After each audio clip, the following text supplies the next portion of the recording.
Chi. Hello, Chi? Yes. Are you ready? Yeah. Hi. 你好，你好，你好，你好，你好，你好，你好，你好，你好，你好。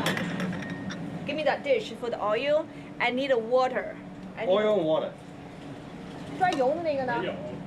哦，有我有我有。 brush. I need a brush. 我要那个辣椒啊，红色的红，很红的颜色。可以可以可以可以可以可以。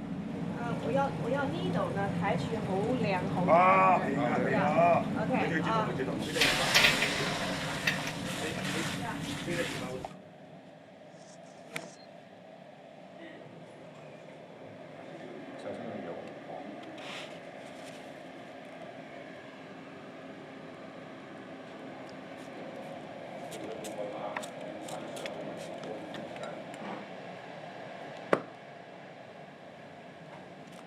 One, two.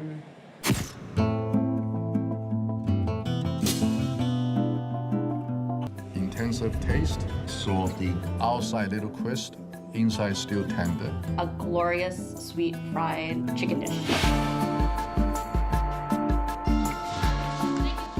I don't think that General Tso's chicken is the most popular ethnic dish in the country, only because there's pizza. In restaurant after restaurant, it's become American food almost. My customer, they can eat it 7 times a week. Unbelievable. I can't wait to start chowing down on this.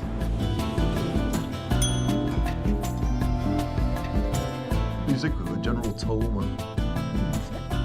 I don't know that there was a manual for restaurateurs, but you'd find a random Chinese restaurant in the middle of nowhere and all of a sudden serving General Tso's chicken. How did that happen?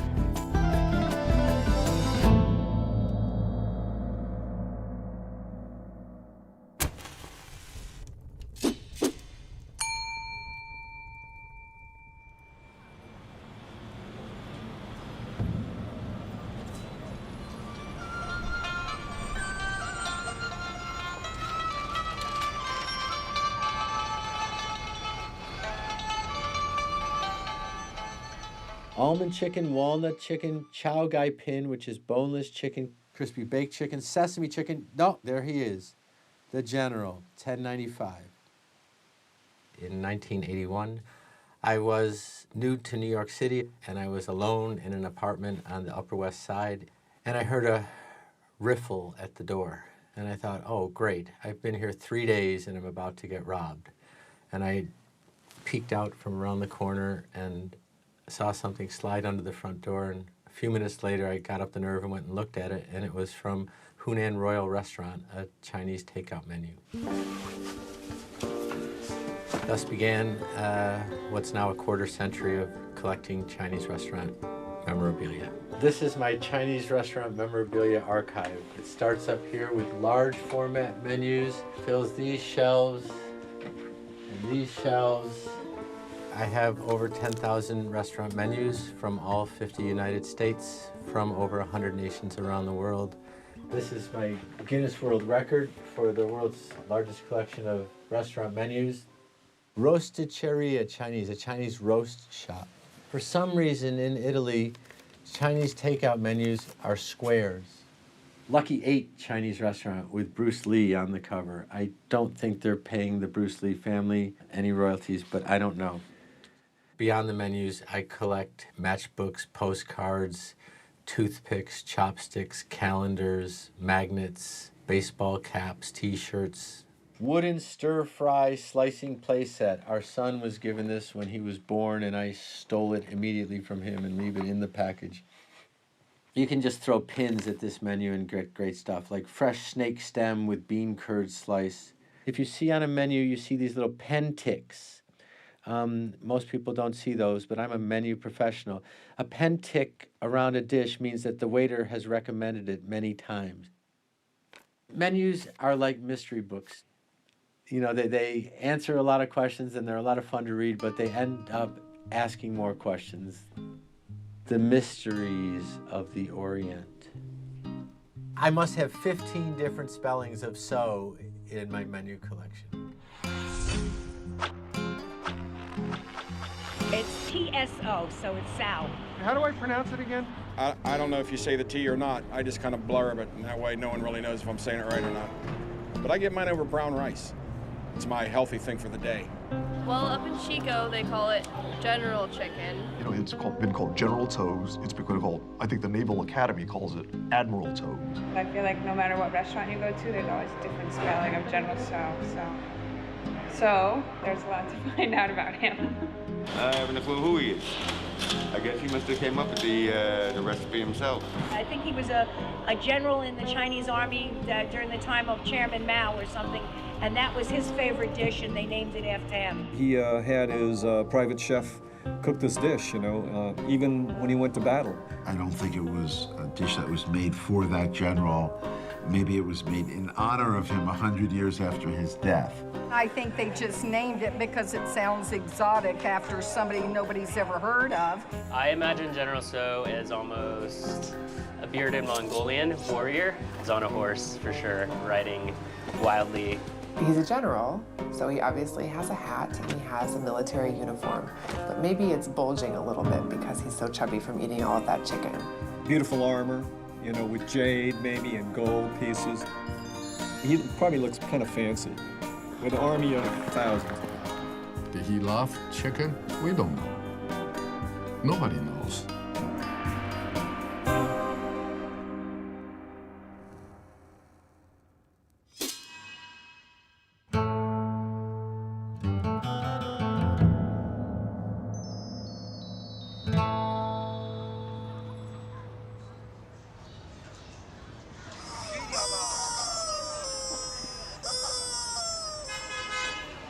I know that the general's name is a Chinese name. I could say it if I knew what it was. 就是左右的左。左，那他应该是左宗基。左宗基， or they also say 左宗汤基. I've only eaten it when I would have American Chinese takeout when I was little. I was surprised, I have to say, that I haven't seen it directly on a menu in China. 看起来肯定好吃。啥菜呀？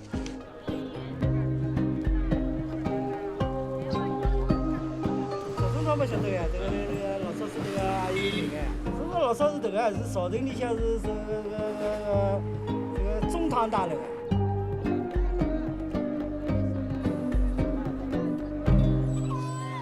政治人物，左宗棠，对对，湖南菜。湖南菜。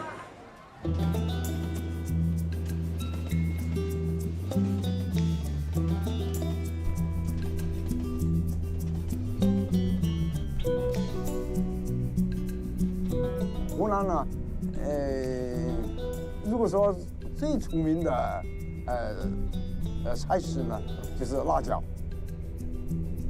毛泽东喜欢吃辣椒，左宗棠也喜欢吃辣椒。那左宗棠在湖南呢是非常有名的人。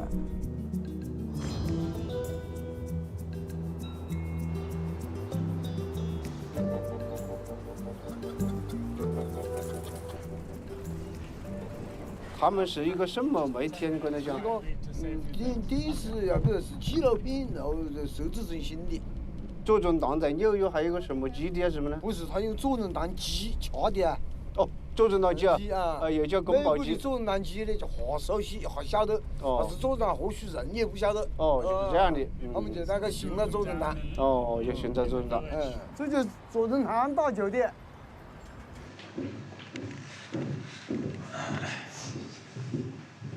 来把左宗棠的酒拿过来。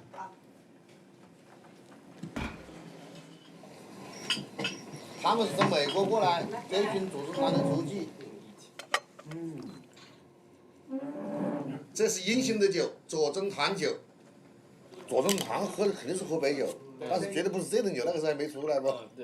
现在是一种文化，喝这个酒是想到左宗棠，不代表左宗棠喝这个酒。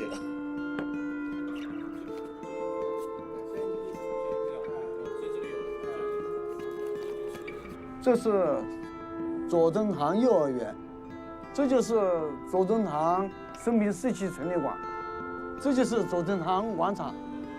这里就是左宗棠的故居。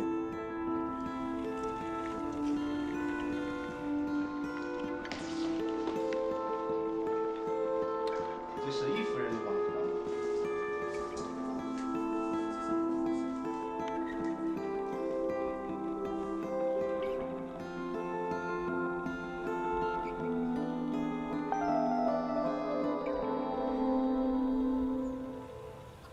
因为美国人都比较感兴趣，因为就像前面说有一道很著名的菜叫左宗棠鸡，所以美国人都想知道左宗棠是怎么样一个人。左宗棠这个人，年轻的时候，左宗棠年轻的时候，比较胖，全方面问题，他是我们中国的常胜将军，有史以来中国4位常胜将军之一。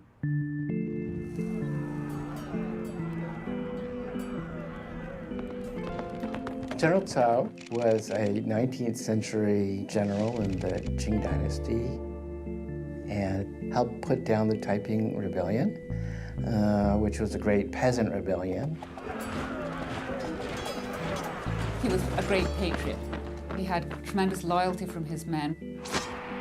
He was obviously a very intelligent and strategically sophisticated person, and also, I think, ruthless. Zhuo Zongtang was very much part of that mentality of trying to strengthen China and maintain Chinese values. General Tso played a critical role in keeping together what is now modern-day China. At that point, there was truly a threat, during the age of colonization. And he always wanted to keep the Westerners out of China. So if you told General Tso that this dish was named after him, I think he'd raise his eyebrows. General Tso's chicken, it's a very sweet dish. And the Hunanese, although they have some sweet dishes, they don't really like mixing sweet and savory foods. So not only have people not really heard of it, but it's not really the kind of thing that they like to eat anyway. 米制水蒸蛙就是水鱼嘛，做腐红烧肉，砂锅头鹅，原味牛蹄，这都是左宗棠以前喜欢吃的菜。干了吧！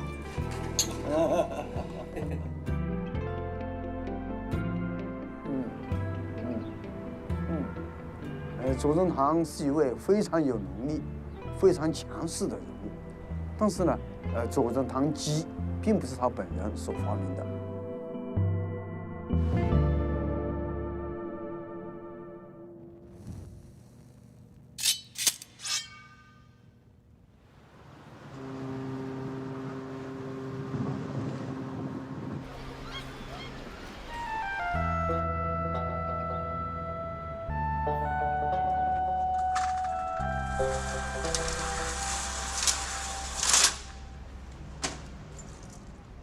I have no idea. We don't have a file on General Tso at the Chinese Historical Society.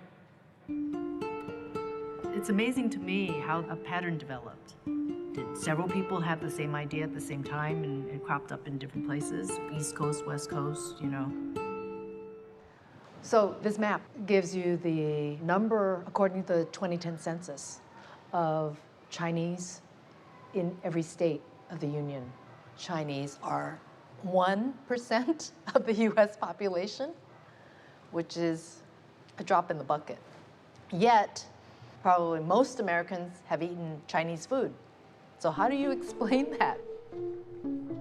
And how many have eaten General Tso's chicken?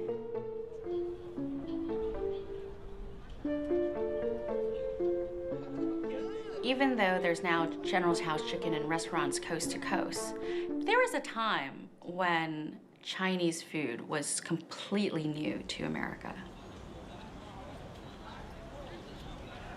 The biggest reason Chinese began to come to the US was the California gold rush of the 1850s.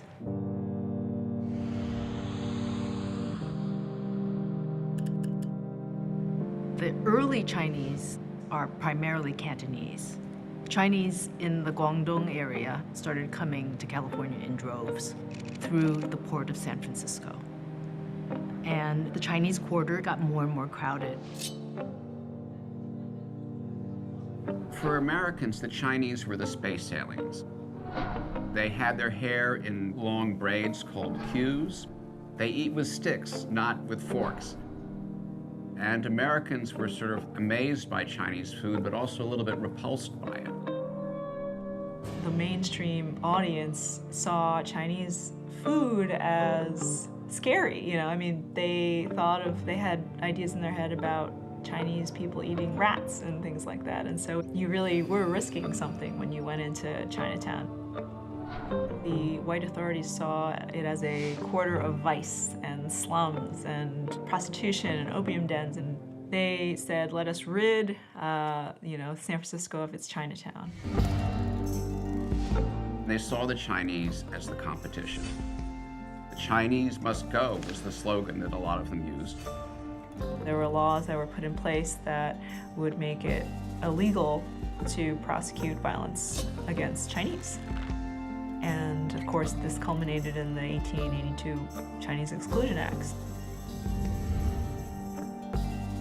1882, the law was passed, and it made it difficult for anyone except for a few people in protected classes to come to this country.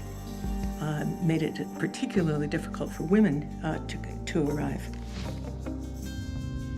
The whole idea of these laws is to somehow starve off this generation. They would have white mobs coming through their communities, burning them out, tossing their stuff out onto the streets. There's a quote, it said they say exclusion, but they mean extermination. The Exclusion Act basically forced them out of labor, and so they have to be self-employed. And this is where two very important professions came in being. One is providing laundry, one is providing food. Restaurant work was one of the few jobs that the Chinese could find. And Chinese restaurant owners discovered that if they adapted simple dishes to American tastes, that they could make money.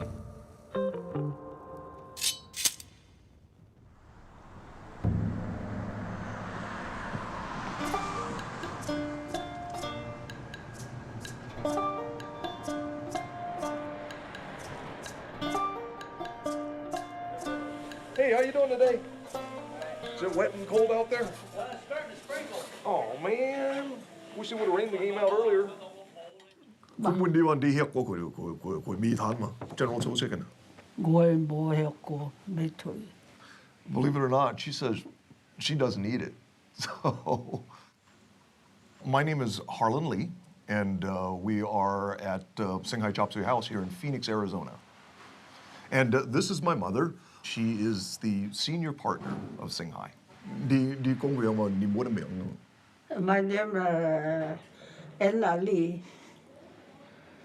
My grandfather opened Shanghai in 1928 in downtown Phoenix. You know, Chinese food was not that popular here yet. I mean, if you looked at our business, we've changed our menus based on the demands and the tastes of the people around us. This awareness of having to make yourself acceptable to a wider world was very much on the minds of Chinese restaurants. Even then, I mean, at that early time, they had experienced outrageous racism, and to deal with it, they got pretty savvy. I mean, all kinds of dishes sprang up that would appeal to white audiences.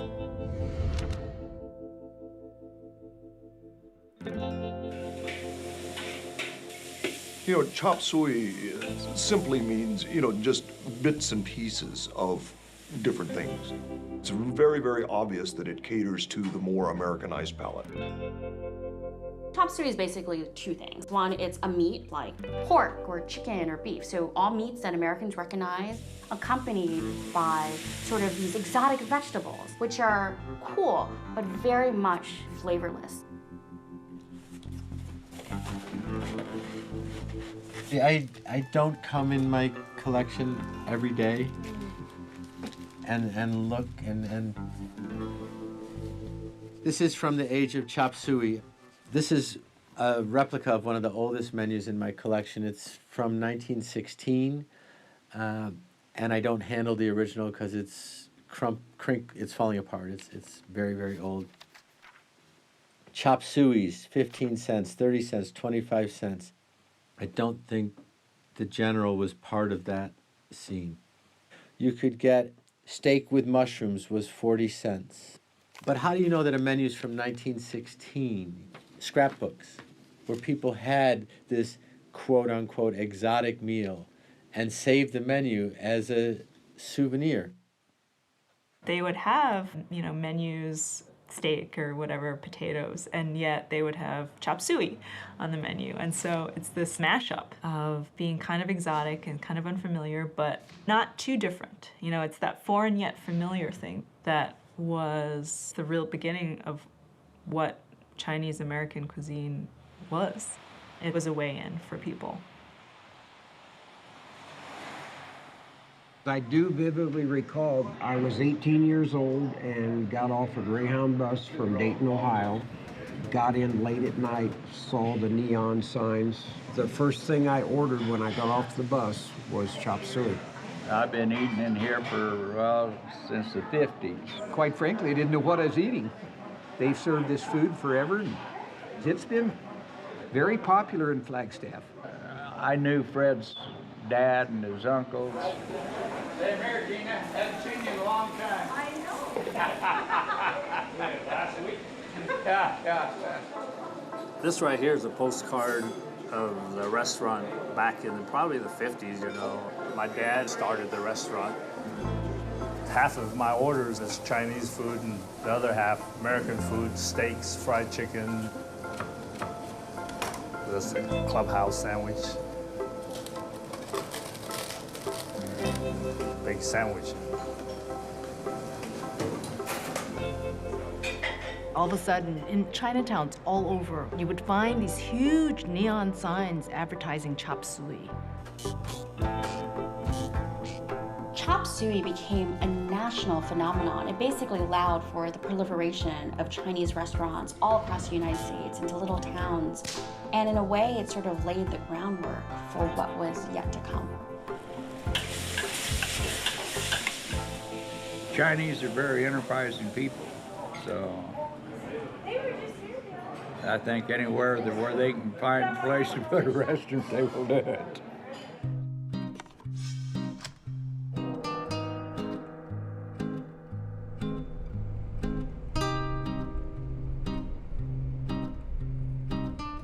If you were to look at a map of the U.S. in 1850, you would find all of the Chinese in California.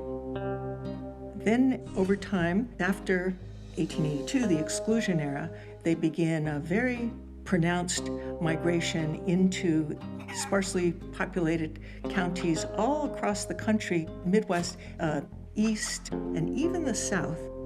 One of the motivations for the dispersion was to escape persecution on the West Coast and earn a living in a safer environment.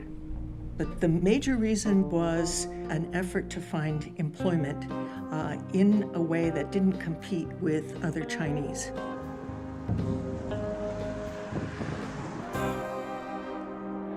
My restaurant name's Golden Dragon. We are the only Chinese restaurant in town.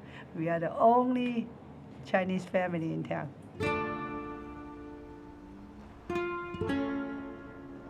It's hard, to stay in a small town. A lot of people think I'm crazy. I have lots of my friends, my family, but I like it in this town. When we first come, this restaurant want to sell. So we just came, we see it, and we think, oh yeah, they're good for a family, And then we have kids, 1, 2, 3, 4. I got 4 kids. But for me, it's okay. Somebody even tell me, Tammy, I always travel from New York to San Francisco. You are the best. It makes me so happy,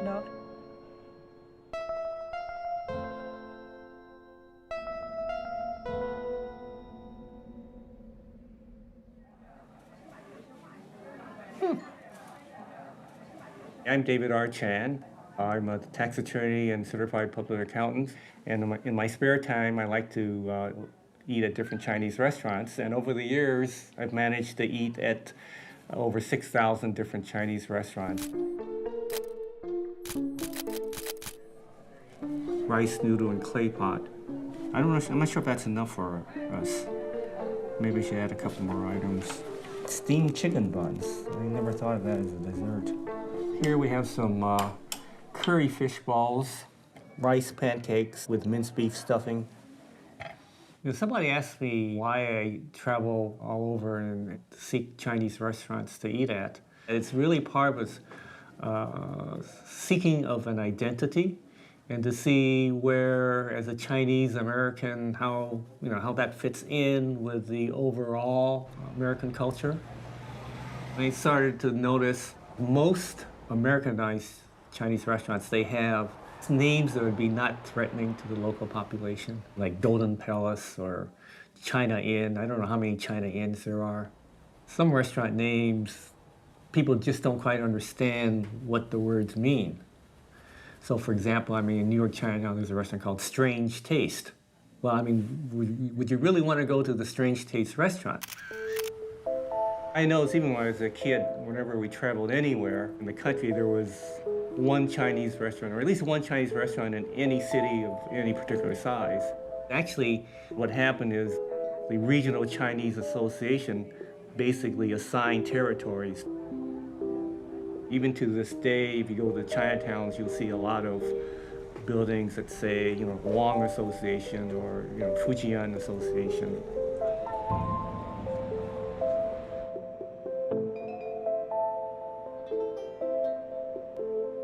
All the takeout restaurants, they sell these dishes everywhere, everywhere.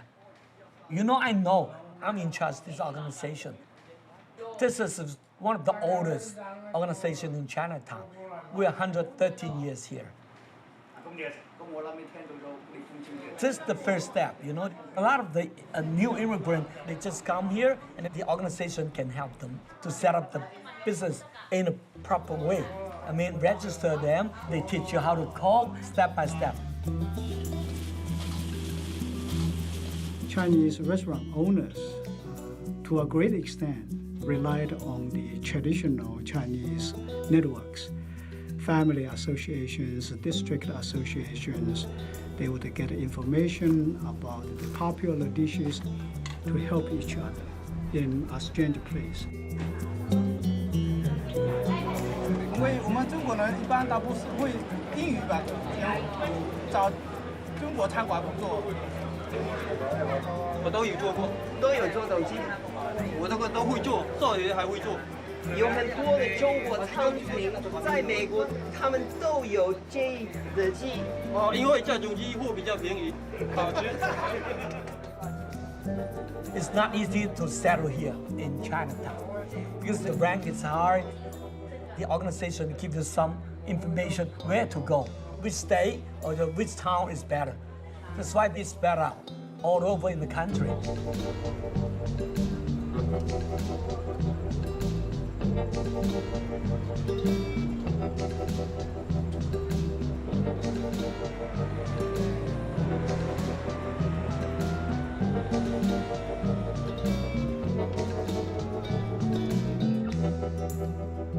In a lot of the small town, it's very lonely because they have no relatives, no entertainment there, no place to go. They don't understand. They don't speak English at all, and then sometimes they have some trouble.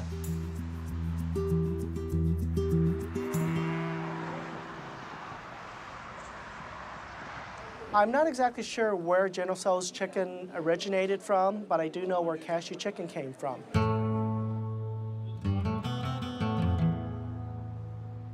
I come to America in 1940. I worked in Pensacola. Pensacola, Florida. The doctor saw me over there, eating my food. I said, wow, you took the food so good. You're going to work for me at Springfield? My father came over from Canton, China in 1940. A famous physician tried my dad's cooking and loved it and asked him if he would be willing to move to Springfield, Missouri. During that time, my dad opened up his own restaurant for a while, and he was not very accepted. He had people picketing his restaurant, protesting his restaurant, go back to China, things like that. Actually, our restaurant was blown up before we opened. It was bombed. There was a lot of prejudice about a Chinese person owning a business here in Springfield, Missouri. What won the people over, though, is once they started eating the food, they loved it. He knew that in the Midwest, people like comfort food. They love their food fried. What he did was he took off the bones on a fried chicken, deep fried it, and put a brown gravy sauce over it. Hence, that's how we came up with cashew chicken. And it just took off like wildfire. There's over a couple hundred restaurants just in the Springfield area now that serve cashew chicken. Thank you for choosing Leon Station Diner. How may I help you? There's a little story about the cashew chicken, late 60s or early 70s.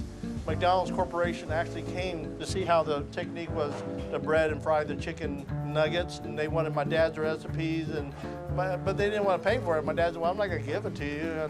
And a year later, Chicken McNuggets come out, so, tell me, is that a coincidence or what? I tend to think that, they owe me royalty. Now I'll show you the General Tso's chicken that we do. We use the same chicken nuggets we use on the cashew chicken.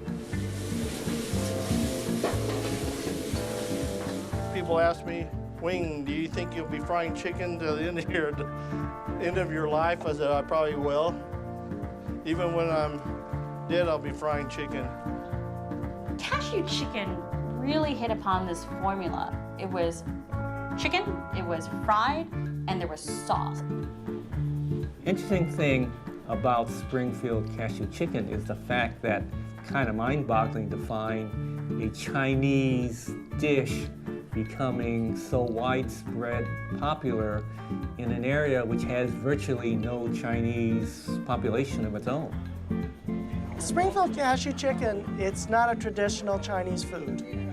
It's something that's Americanized. And one thing most of the immigrants from China have learned is to adapt.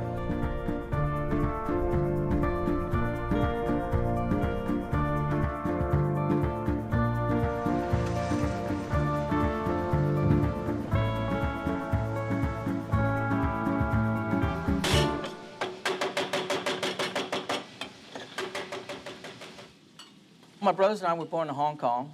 We're a family of 5 boys, and my father passed away when I was 5 years old. So my mom was widowed with 5 boys in Hong Kong. She didn't see much future there. When we first opened up in Hammond, we were the only Chinese family there, and it's a smaller town. It was cultural shock. It was kind of unique.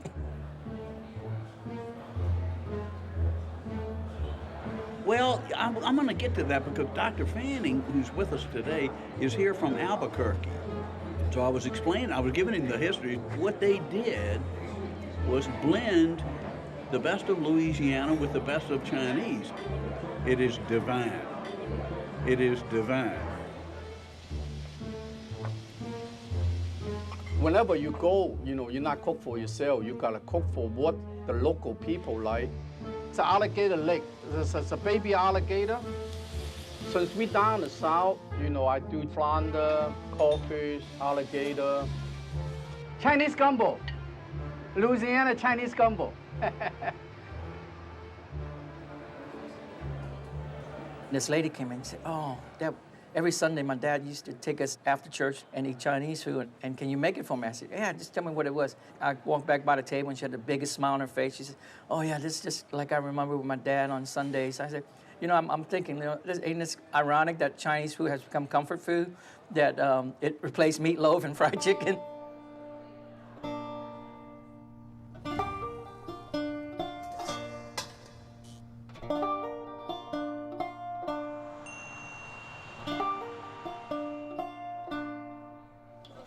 I was growing up in Saratoga, New York, and we were an Orthodox Jewish family.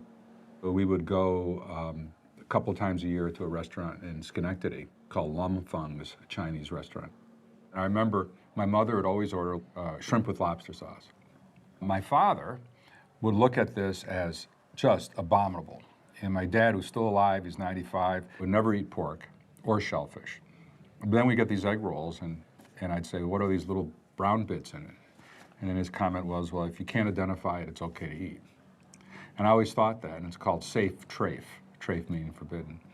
And for years, I thought that was actually a rabbinical statement, until I asked a few rabbis, and they said, no, no, no, if you can't identify, you absolutely don't need it. I can remember which year, it was Christmas Day when I opened. Wow. Yeah. Over 90% Jewish people. They say Jewish people at Christmas or Thanksgiving or Christmas. It's Christmas, yeah. Only Chinese food and the movie. There's an old joke that Jews have been around for well over 5,000 years, and the Chinese culture has been around for a bit over 4,000 years, which means that there's been about 1,500 years that Jews had to survive without Chinese food. A lot of Jews just wanted to become Americanized, and part of that is going out to Chinese restaurants. We ate Chinese food growing up once a month on a Sunday night. My mom's from Brooklyn, and we're Jewish, and that was a Jewish thing. I met Sandy Koufax this past summer. He liked Chinese food too. I ate 2 ethnic foods as a child. Well, I ate some Jewish food from my grandmother, but clearly when we wanted to go out for something different, Chinese food was at the top of the list. It's part of the American tradition now to go to Chinese restaurants. I'm from a small town in Montana, Missoula, Montana. And I remember going to, the pink and the red booths with the neon and getting the white takeout boxes with the fortune cookies. We had a favorite Chinese restaurant. It was called YY, W-A-I, and it was about maybe a mile from the house. Yeah, we were there a lot. They had the best Chinese buffet you've ever had. Mom doesn't want to cook. Oh, let's call in for Chinese. It's fast, it's easy, and you don't have to do any dishes because everything is right there for you. They even throw in the plastic forks. So.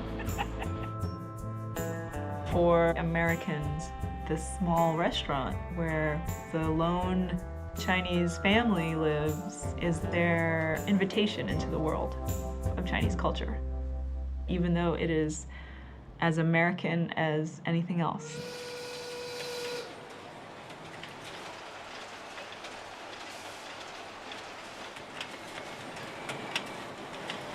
This is one of the traditions that lasted for more than 100 years in United States. People, when they go to a Chinese restaurant, expect that after the dinner, they will have a dessert, and also they can see the fortunes. We have some freelance writers to help us to write, some students help us to write. Nowadays, we have more than 10,000 pieces of the message in our database. I should say that I've never seen a fortune cookie in China. 钱玉斌，他们竟然那个能吃吗？ It's a product of an American.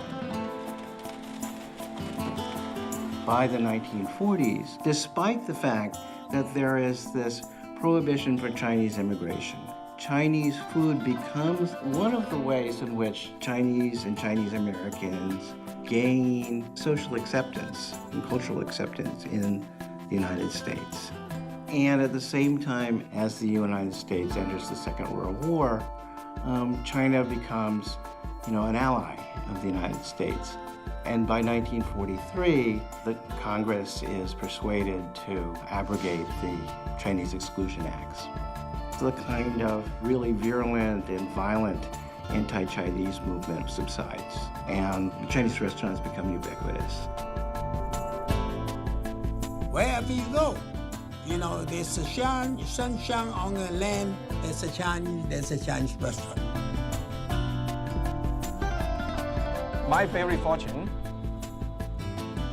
everything you have prepared will be paying off soon. And also like the message, no pain, no gain.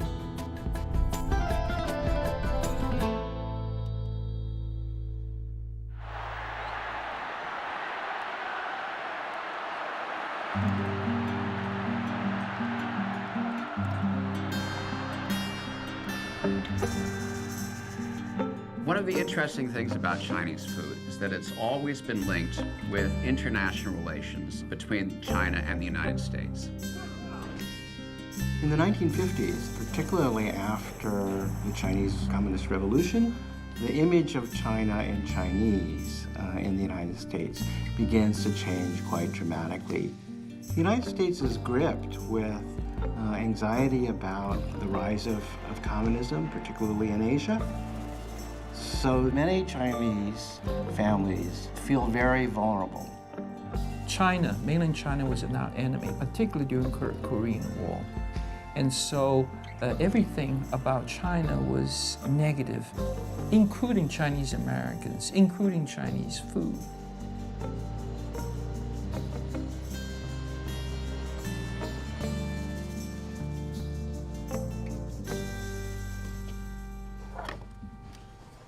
When I came here in 1950s, the Chinese food in the USA, everywhere you go, pretty much the same menu.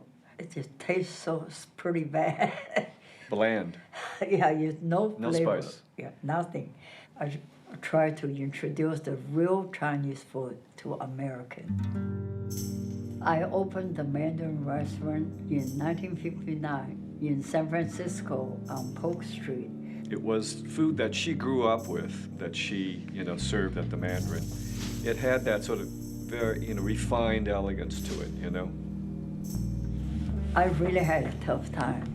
Those days, a lot of what you call discrimination. They didn't give me any credit. Everything I have to pay cash. We tried to rent an apartment in a good location. American won't rent for me because they said the Chinese person is very dirty. They weren't assimilated, they were marginalized. And this thing went on for a very, very long time. After Mao took over China, at the same time, chop suey was being forgotten. There was nothing new in Chinese food. It was in the doldrums. It's really hard for me to date menus. So there's a certain aesthetic. You can just tell these are 50s. Let's see if General Tso appears. Chef special chicken salad, hacked chicken. This has got to be 60s. Let's see what kind of chicken they had here. Pineapple chicken, curry chicken, and steamed chicken and sausage. I don't believe General Tso has reared his armor at this point in history. Premier Zhou Enlai, on behalf of the government of the People's Republic of China, has extended an invitation to President Nixon to visit China at an appropriate date before May 1972. President Nixon has accepted the invitation with pleasure. There can be no stable and enduring peace without the People's Republic of China. When Nixon visited China, the bamboo curtain lifted. On February 21st, 1972, Nixon was hosted at a banquet by Premier Zhou Enlai in Beijing's Great Hall of the People. And live on national television, Americans saw him eat real Chinese food. And they salivated. Raising a toast, he drank that very powerful Chinese wine called Mao Tai. It's like 120 proof kind of thing, if you ever take, it's like jet fuel. It sort of sparked a trend, I think, in terms of all things Chinese. Right after Nixon visited China, I got so many phone calls. And they said, can you duplicate Nixon's dinner? Suddenly, all these Chinese restaurants had lines outside the door. It ushered in kind of the golden age of fine Chinese cooking in the United States.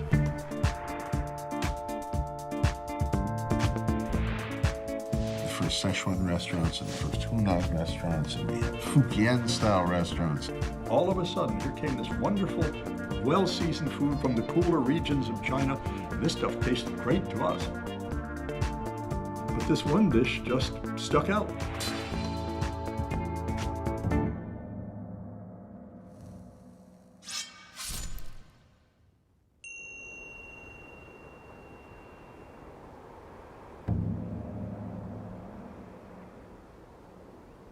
The Renaissance in Chinese food in New York began with Michael Tong, the preeminent Chinese restaurateur in America. He opened his first restaurant in New York, Shunli Palace. Michael Tong sort of opened the door to the Sichuan and Hunanese food.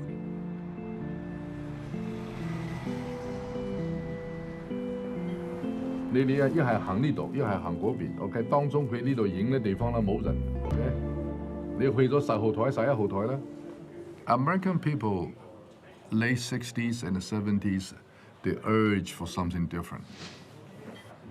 In 1971, we opened the Shunli Palace. 1972, we opened the Hunan. Then suddenly, Hunan became a superstar. Chef T.T. Wang of the Shunli restaurants devised a dish that he called General Tso's chicken.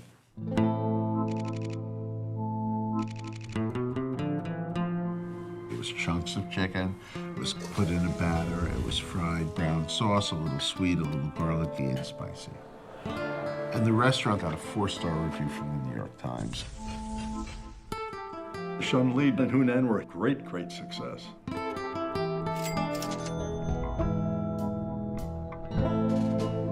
We are the first one who has General Tso's chicken in the U.S.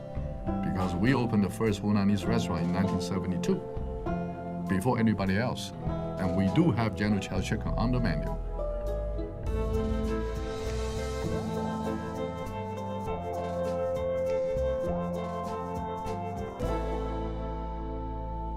But I do have to say, I have to confess, Taiwan do have General Tso's chicken in the 60s. Timing is everything. The right man in the right place at the right time with the right dish. But whose dish was it? Chef T.T. Wang was really inspired by this restaurant in Taiwan, which was the most famous Hunan-style restaurant there. In the early 1970s, businessmen of the Shunli restaurants went to Taiwan looking to do something new and interesting and came back from there with dishes from this particular restaurant called Chef Peng's Hunan Yuan. Chef Peng, P-E-N-G, emigrated to Taiwan from China. Peng Chang-wei, as a young boy, was taken on as an apprentice by one of the great Hunanese chefs. He was very talented. He quickly rose to the position of chef to the nationalist government who were fighting the communists in the Chinese Civil War. There is this association in Hunan between eating chilies and having a fiery military spirit. His style of cooking was so influential. You know, he was really regarded as one of the great Hunanese chefs.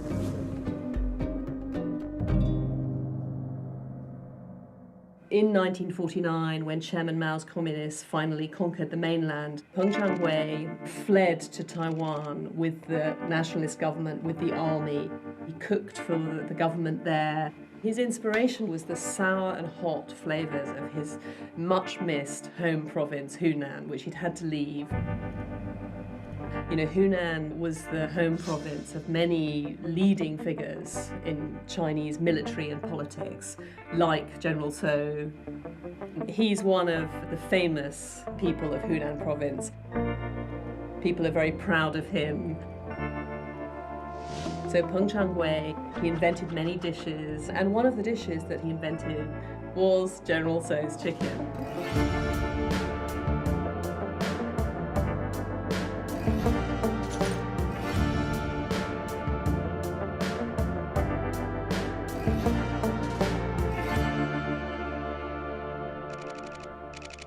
In Taiwan, Chef Peng understood very early that a couple of restaurateurs from New York had come and seen his restaurant and went back to New York and copied it.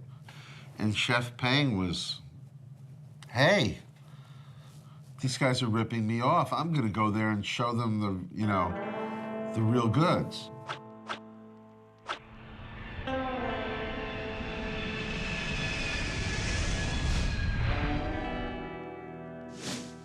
Early in 1970, the Eyewitness News team decided, here's a new feature. It'll be called the Eyewitness News Gourmet.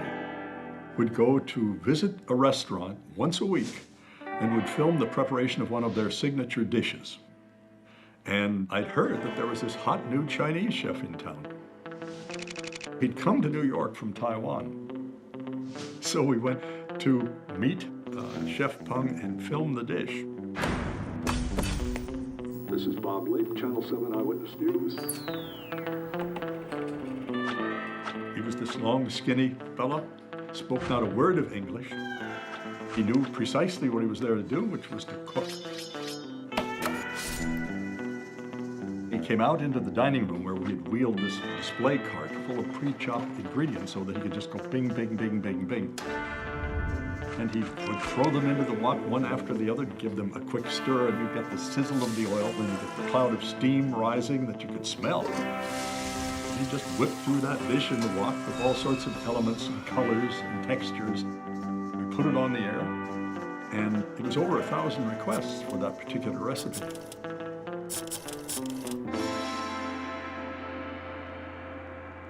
But to Chef Peng's dismay, Americans didn't get the whole story. People thought that Chef Peng was coming and copying Chef Wang. Well, in fact, it was the other way around. But Chef Peng never really convinced everyone that he was the original.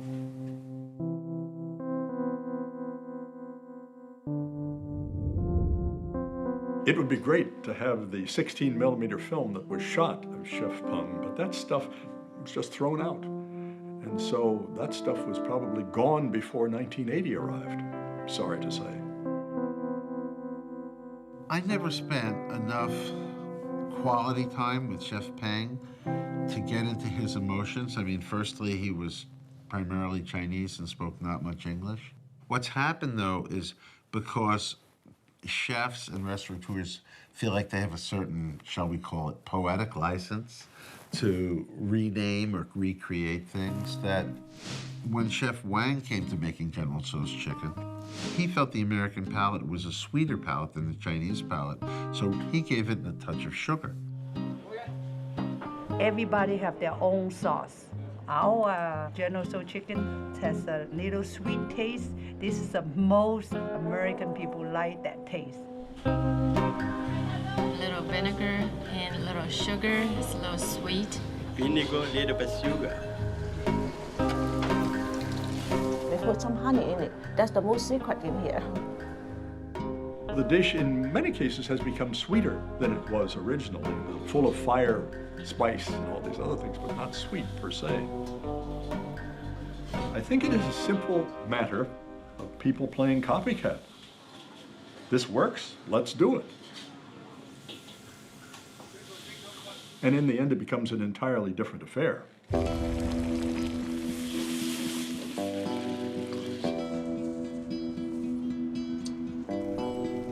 Crispy chicken is a national dish for Americans.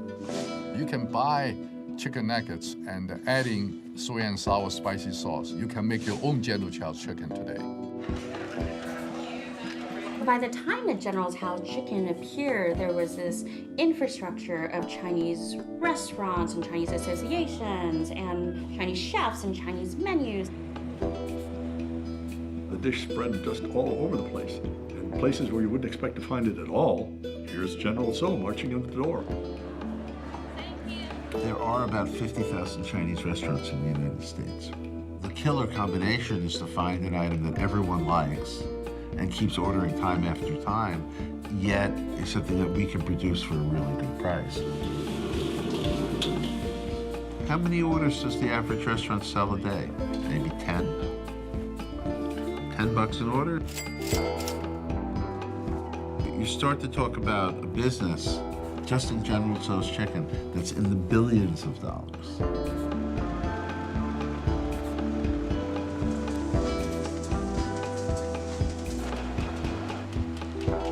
General Tso's chicken is an icon in the Chinese food. It's huge.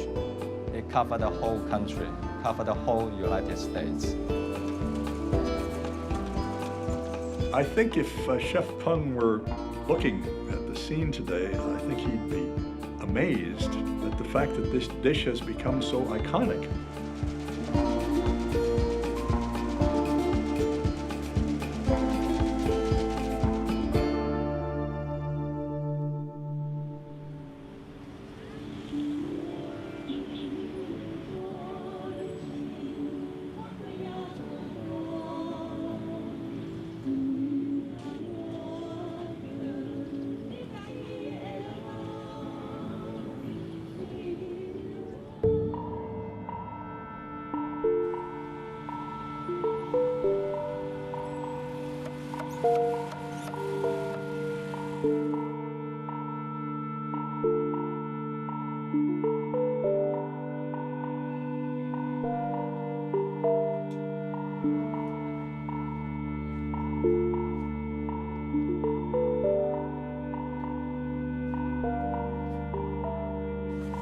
这个不像的，他这个不应该，像这个不应该拼这个饭了，他们拼那个青菜的这个，而且也没有这个葱啊，没有葱，不会摆葱啊。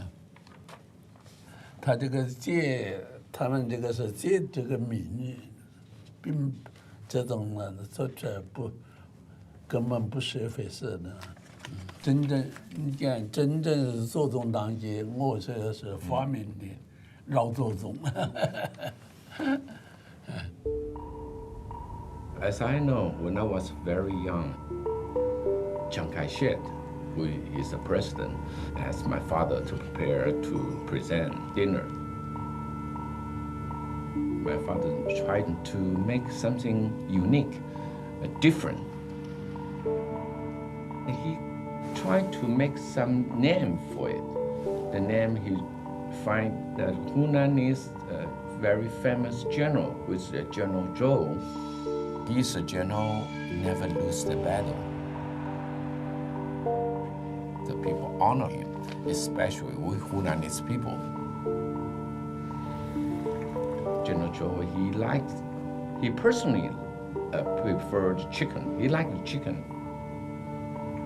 My father is very happy to name it as General Tso's chicken.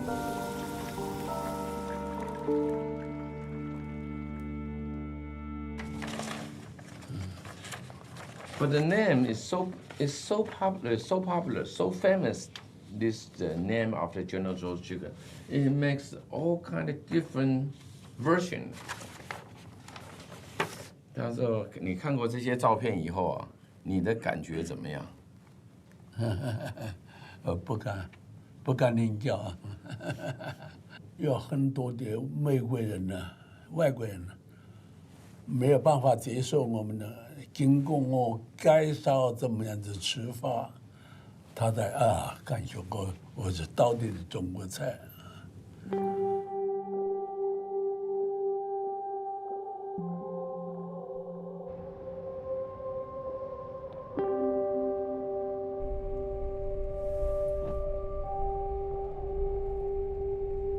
但是我们在吃左宗棠鸡的时候呢，还是应当把左宗棠其人其事啊，告诉他的食客。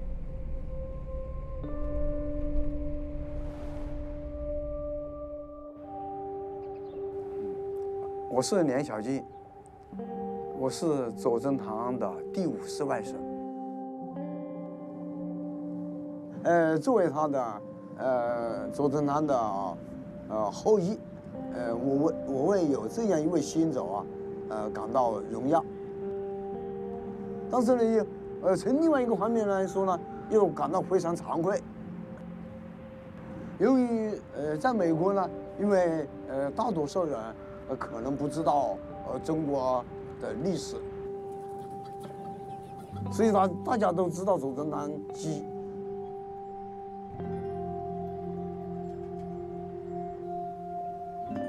In a way, General Tso's chicken really did come from Hunan province because Chef Peng himself was inspired by his own native cuisine.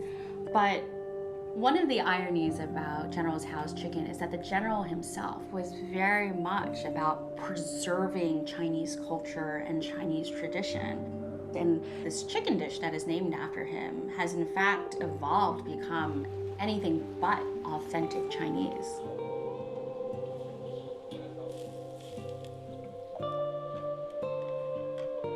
The world's most magnificent culinary culture and the world's most diverse cuisine has been represented in the West by such a very narrow range of dishes.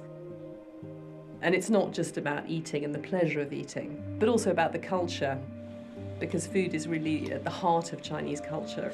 Food is about love, it's about doing business, it's about the family, it's how you stay connected with your living relatives and all your ancestors. It's just particularly important in Chinese culture. It's so integral that actually it's the greeting. You'll see all these old-timers say, which means, have you eaten yet? But that's their greeting, it's your hello, because it's so important. But it becomes a shorthand for your well-being. Growing up, we learned to pick the meat out of crab. Here, there's no way a child in America will sit down, you know, painstakingly, just to nibble a little piece of meat from a crab. There's no way they do it. I have some nephews, kids came here and visiting me, so I give them apples. They said, "Oh, Grandma, too much trouble. We at home, we know everything put it in the blender." That's real funny to me. Everything to put in the blender. Liquid diet. Then they just drink it. I think in America, there is a downward appreciation of Chinese food. If you want French food, you have a lot of labor and you get charged for it. Chinese food is a lot of labor, but they can't get away with charging a lot of money. So that is a question of attitude, a cultural attitude. The perception of China as a place, their currency worth nothing and their labor worth nothing. Chinese restaurants still are the first job for immigrants coming to this country. You don't speak the language, you can't find a job, know how to cook. You try to make it work. You try to make this restaurant stick in a place where another restaurant wouldn't stick. These dishes are an economic necessity and would help you succeed and survive.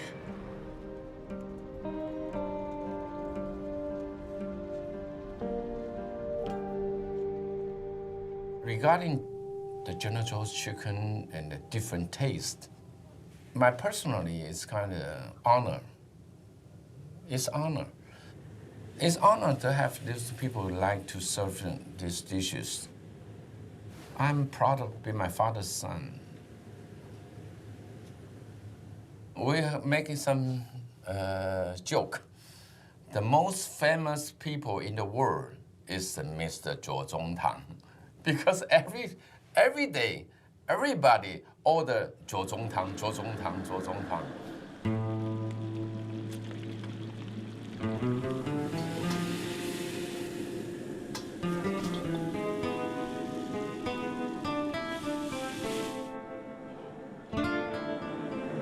This is the General Tso's chicken we serve.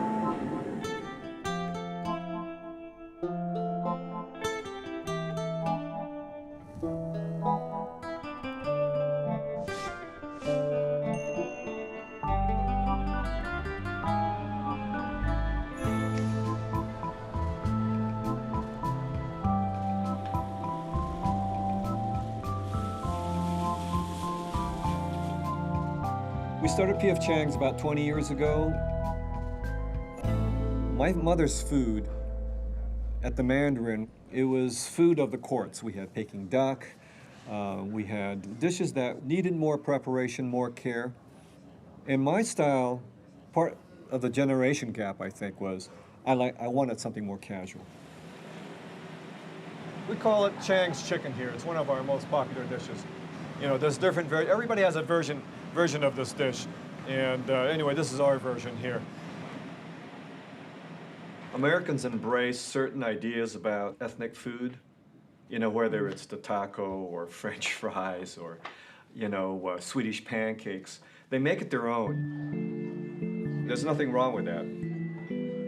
I mean, Chinese American food it's a style, you know, it's a style of cooking. It's a cuisine in itself, I think.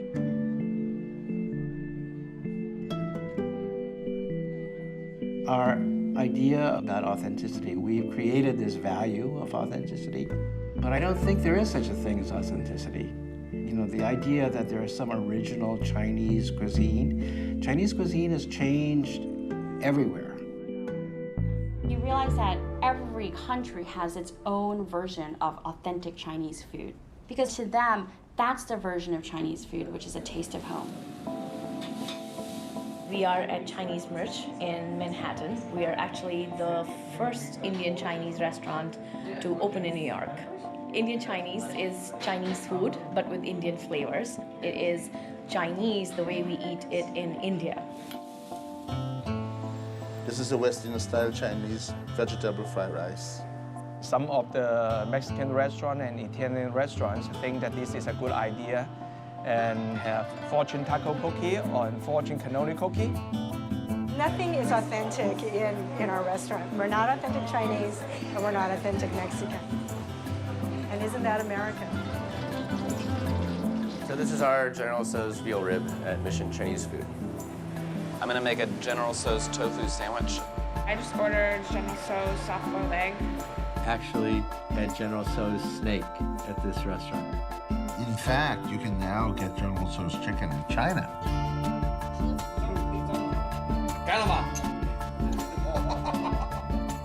I admit that I don't often look for it when I go to a restaurant. I've never ordered it. I did have a 4-year General Tso's love affair.